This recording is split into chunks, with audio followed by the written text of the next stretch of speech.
That's I think AI working on AI and making sure it's a great future. That's the most important thing I think right now. Mexico's $4.5 billion new Panama Canal. For 100 years, the Panama Canal has powered global trade. There's no better way to transport goods from the Atlantic Ocean to the Pacific, but maybe that's about to change.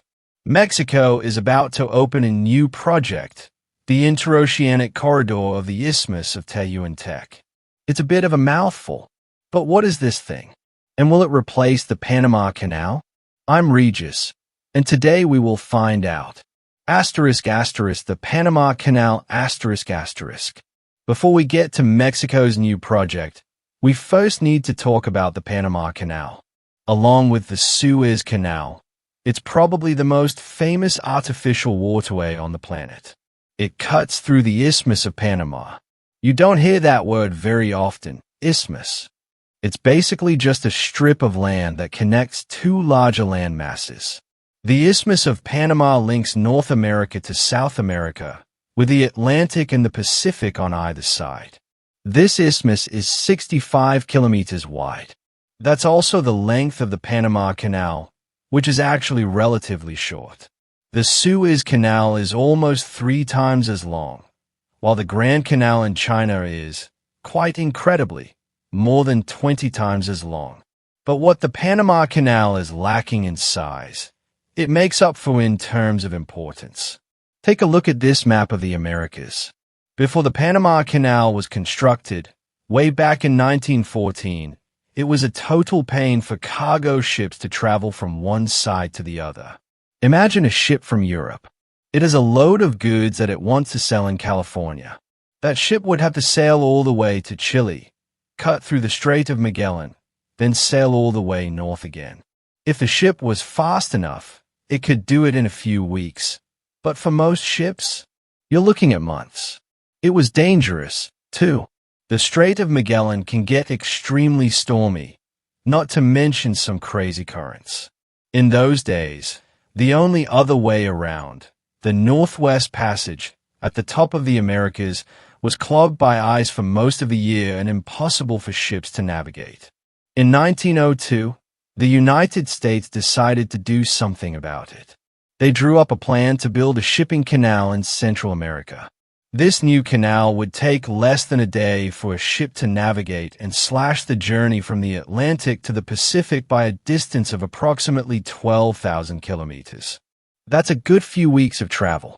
Building the canal wasn't easy. Laborers had to use dynamite, drills, and steam-powered shovels to clear more than 200 million cubic meters of earth. To put that number into perspective, if you piled it all up in a giant mountain, it would be 80 times bigger in volume than the Great Pyramid of Giza and almost 2 times taller than the Empire State Building.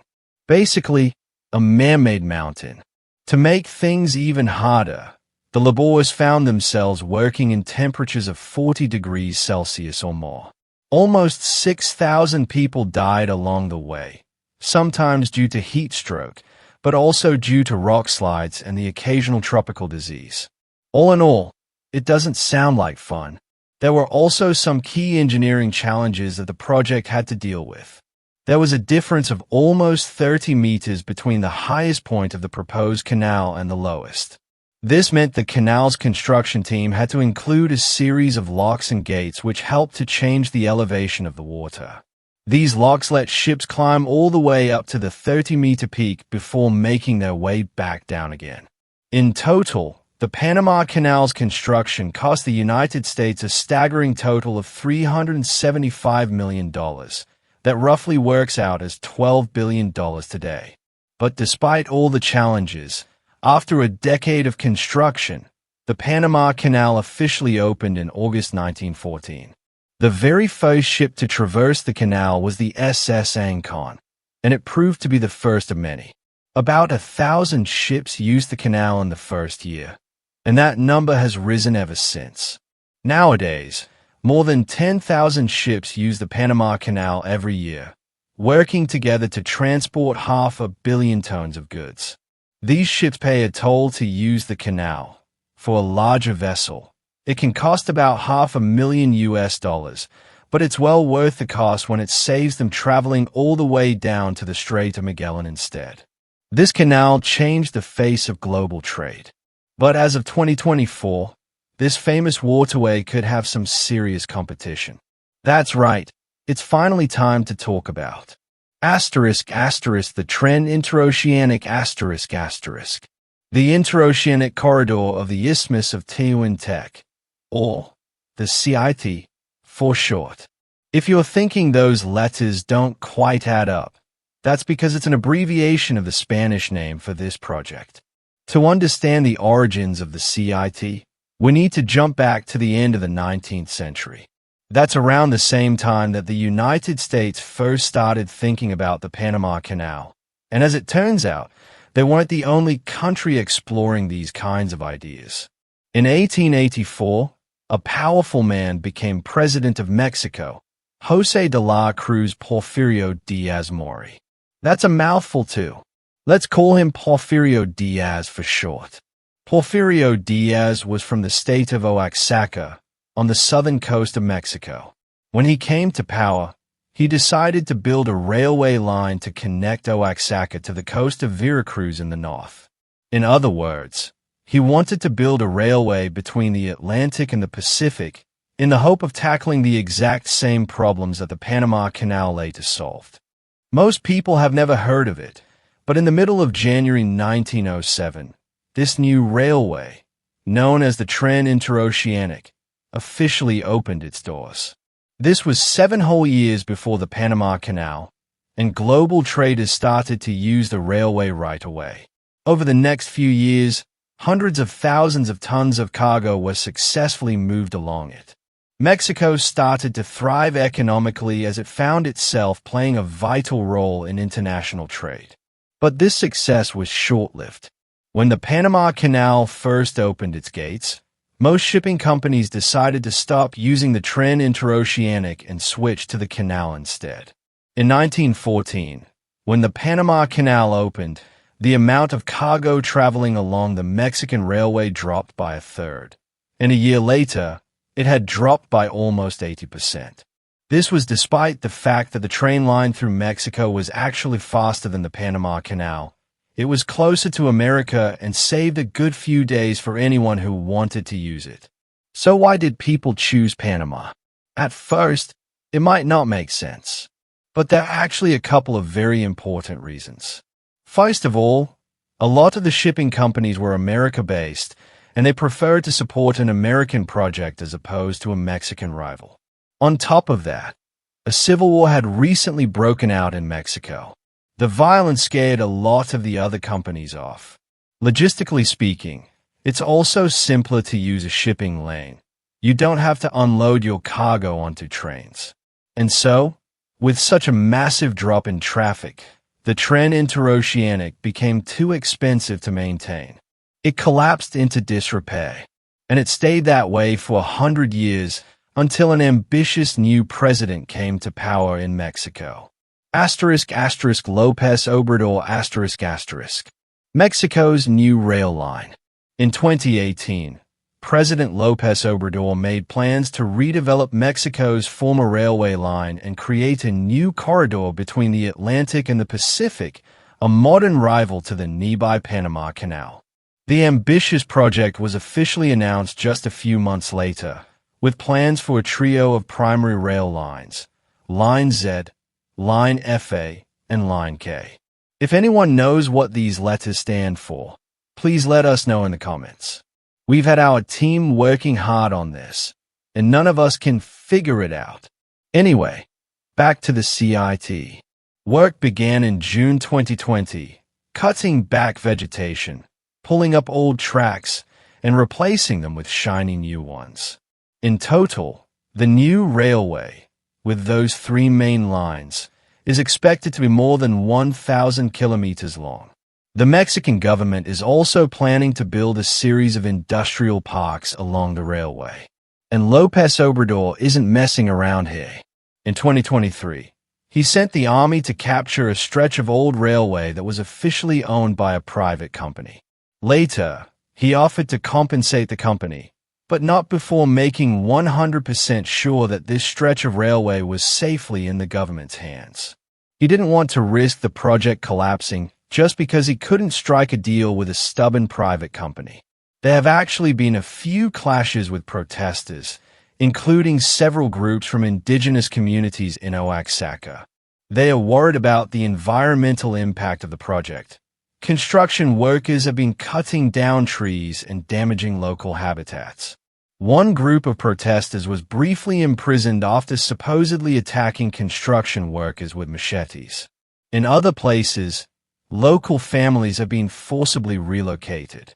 It all feels a little bit controversial. But most people in the region think the negatives of the project will be outweighed by all the benefits. Some experts think that the CIIT will create 500,000 jobs for local people and attract $50 billion of international investment. This economic boom could transform the country, and that's what President López Obrador is counting on. In August 2023, Line Z was officially completed. In September, López Obrador himself rode a passenger train from one end of the route to the other. The journey took less than 9 hours, making it officially faster than traversing the Panama Canal. 2 months later, just a few days before Christmas 2023, the first trains opened their doors to the general public and started to carry local passengers from the Atlantic coast to the Pacific. The other 2 lines are expected to be finished by the end of 2024. Despite all this progress, the government still has some work to do before the CIIT can be used for international shipping. Another feature of the project is a total rehaul of the ports at both ends of the train lines to make them more suitable for cargo ships. This includes a giant breakwater at the port of Salina Cruz, which will consist of hundreds of thousands of tons of rock to shelter the harbor. These giant rock walls are meant to reduce the risk of cargo ships being knocked over by storms or waves, which really wouldn't be ideal. Work is still underway on that breakwater, but as of recent news, it's getting closer and closer to being finished, meaning that the CIT will open to cargo sooner rather than later. And that raises a pretty interesting question. What happens to the Panama Canal? Before we answer this question, we would really appreciate your feedback down below in the comments. If you enjoy these videos, make sure to subscribe to our channel. But now, back to the video. Some experts think that the CIIT will prove to be a cheaper and faster alternative to the existing Panama Canal. If that turns out to be true, it would make sense for companies to change their shipping routes, traveling through Mexico's railway corridor instead of using the crossing in Panama. Potentially, the canal could be driven out of business, just as it drove the original version of the Mexican railway out of business 1 century earlier. But actually, that isn't what the CIT was built for. The people involved have repeatedly said that this Mexican railway will complement the existing Panama Canal, as opposed to trying to replace it. The Panama Canal has the capacity to handle up to 4 million cargo containers every year, but often, that isn't enough. More and more ships want to use the canal with every passing year, and it struggles to keep up with demand. To make things worse, the canal has been having some problems. In 2023, Panama was struck by the driest season in their recorded history. The authorities decided to limit the canal in the hope of preserving water. All its gates and locks use water to operate, and that water was too valuable to waste. A decision was made. Only 25 ships will be allowed to use the canal per day, down from an average of almost 40 per day. This led to a bit of a frenzy, as companies started bidding millions of dollars just to guarantee a precious slot. Other ships were left stranded, forced to wait for a chance to cross the channel. This is where another option like the CIIT could help. It could take some pressure off the Panama Canal and give shipping companies an alternative route when the canal is in high demand. This would make shipping more reliable. Companies would have another viable option to help them reach their target destinations on time.